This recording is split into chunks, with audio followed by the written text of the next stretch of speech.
Hello, ladies and gentlemen. Your boy Kakarot here from Geek One Force Gaming, and today I've got a video for you. Just one to get you to know me a little bit better.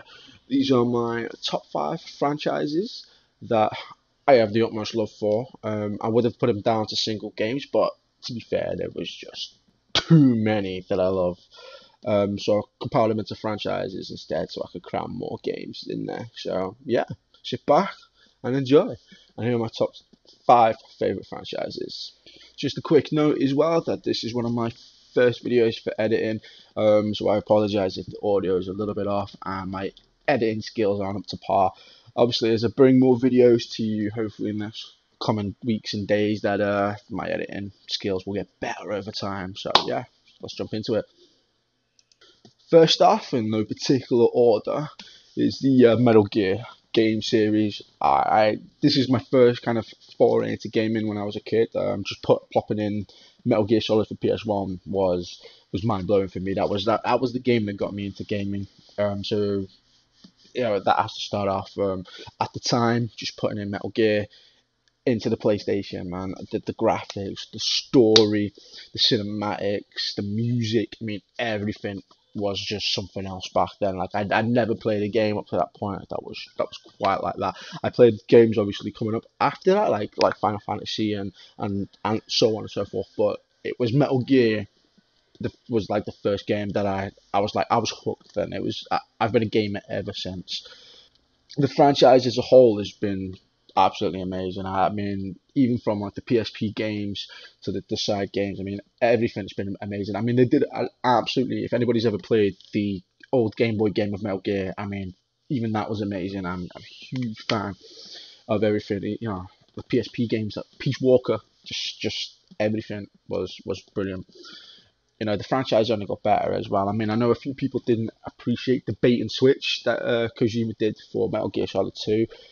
Personally, I thought it was brilliant, and he's made more than amends by introducing like Big Boss into Metal Gear Solid 3, giving us Metal Gear 4, which I thought was different, but also still brilliant. And for me personally, like the amazing Metal Gear Solid 5, even though it was incomplete with everything that's happened and with Kojima and Konami at the time, I just thought it was brilliant. I spent so many hours in that game, just massive love for the franchise. And even though I hope one day that it will make like a triumphant return from its hiatus, I think with Konami, I'm not too sure, but I hold on to the hope that if you've ever seen Konami's pachinko machines, the graphics on those things, I mean, they did a Snake Eater one, that's absolutely amazing, man. Could you imagine them pouring resources into like a Metal Gear Solid 1, 2, 3, and 4, like remastered with those pachinko graphics? I mean, Jesus Christ, that would be something I think every Metal Gear fan would be drooling over, and put Konami back in our good graces. But until then, it's the only thing we've had to whet our appetite is Metal Gear Survive, and I think the best, least said about that, the better. I think, yeah. So anyway, moving on. Next up is Star Wars. Now, this was a pretty close one, actually, between this and Mass Effect. In love with both of the franchises, by the way.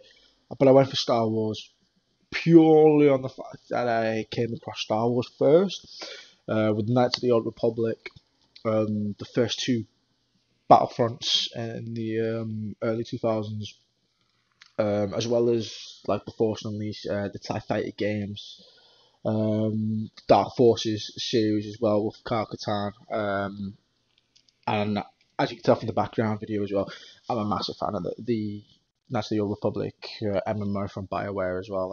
I still play that game religiously, so that's why that got the nod over Mass Effect. But yeah, no, I mean, I'm like most people. Anything Star Wars is usually good. Not including the Last Jedi, but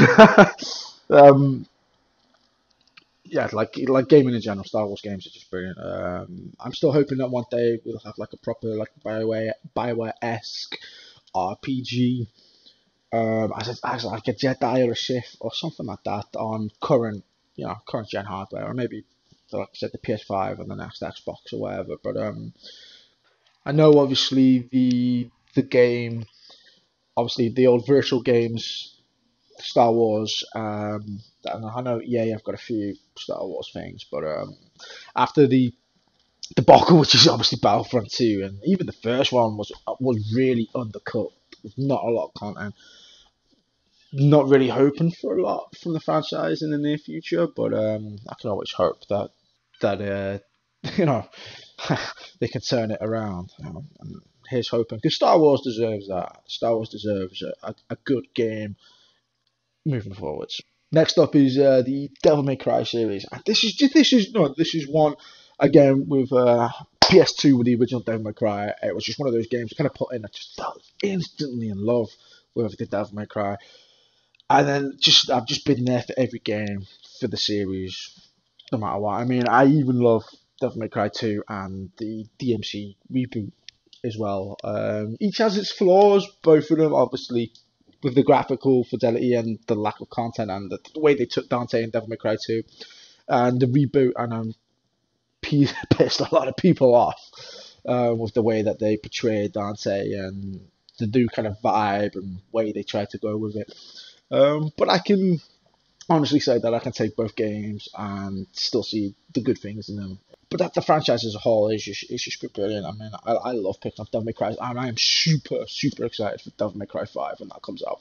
That for me will be a day one purchase straight away. In there, I'm a little bit worried about the microtransactions they're implementing into it, because that's never.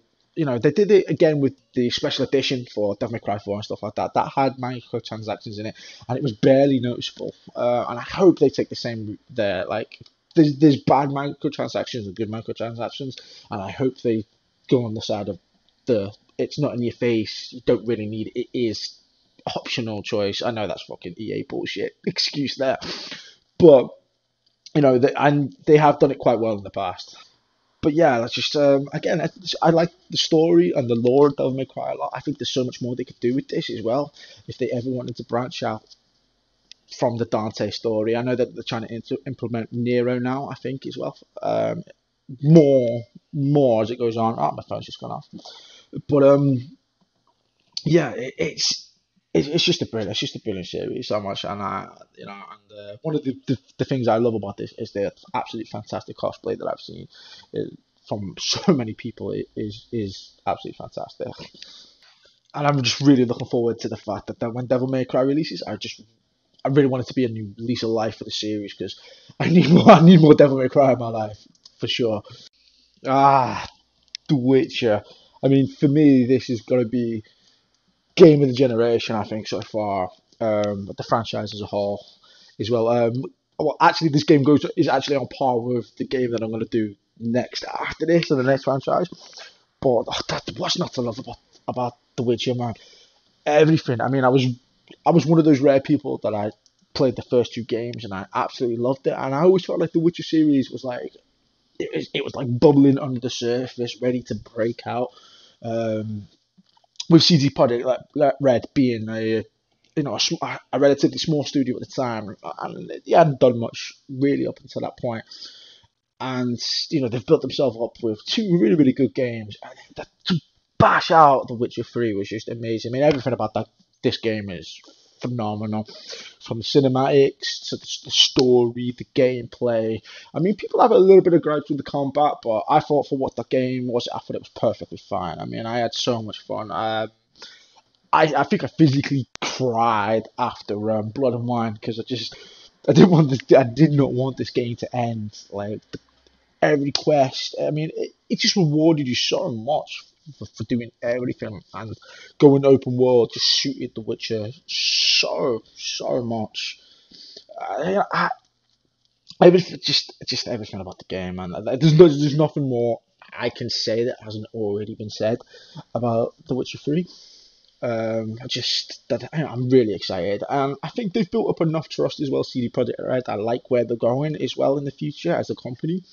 Obviously, with the Red Dead model that they said they're going to take, quality over it being a rushed product. They're going to take the time, make sure it's polished, no microtransactions. The company as well, it's just you know, they're for the people, for the fans, and as a corporations for like, when you look at your EAs, your Activisions, your Ubisofts at the minute, CG Project Red, man, they touch something inside at the minute, and they say all the right things, they do all the right things.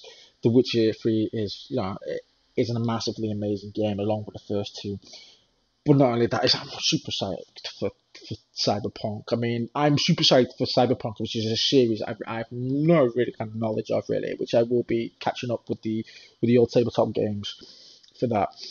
But that my excitement for Cyberpunk is just based off what they've done with the Witcher series. I could do with it. I can easily do with Witcher 4, man, because I reckon they will come back. I mean, come back this franchise now because they did such an exceptional job with The Witcher 3 that I know they said it was meant to be a trilogy, but there's no way in hell they'll leave this alone now. There will be more Witcher, and I'll tell you now, I am more than looking forward to that.